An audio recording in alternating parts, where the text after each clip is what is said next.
In this video, I'll guide you through how to share docs in ClickUp.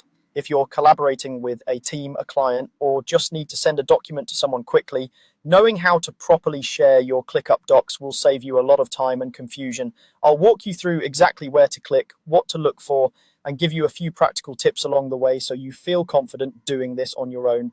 Let's start inside your ClickUp workspace. Once you're logged in, direct your attention to the left side of the screen.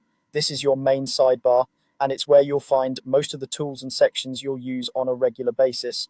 Take a moment to scroll if you need to, because depending on how your workspace is set up, not everything may be visible at once. Look for the option labeled Docs on that left sidebar. This is the main area where all of your ClickUp documents live. If you see Docs right away, go ahead and click it. That will open up your Docs view where you can see all the documents you've created or that have been shared with you. If you don't immediately see Docs listed on the sidebar, don't worry.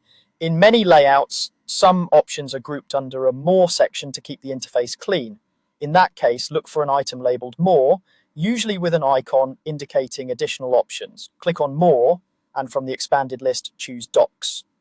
This will take you to the same Docs area, just through a slightly different path. Once you're in the Docs section, you should see a list or grid of your documents. These might be organized by folders, spaces, or just in a simple list, depending on how you've been working. Take a second to locate the specific doc you want to share. If you have a lot of documents, you may find it helpful to use any search or filtering options available in that view to narrow things down. When you've found the doc you want to share, move your mouse cursor over that document. As you hover over it, you'll usually see additional options or icons appear that weren't visible before.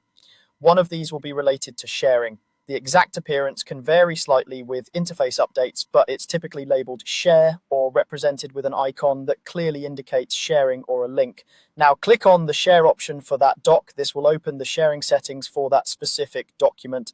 From here, you can choose how you want to share it. While the exact choices might depend on your plan or workspace settings, this is typically where you'd copy a shareable link, adjust permissions such as view only or edit access, or invite specific people by their accounts. Take a moment to double check those sharing settings before you send the link or invitation. Make sure you're comfortable with whether people can edit, comment, or just view the document. That way, you stay in control of who can make changes and who can simply read what you've created. And that's all there is to it. You open the Docs section from the sidebar, find the document you want, hover over it, and use the share option that appears. Once you've done it a couple of times, sharing docs in ClickUp will become a quick, natural part of your workflow.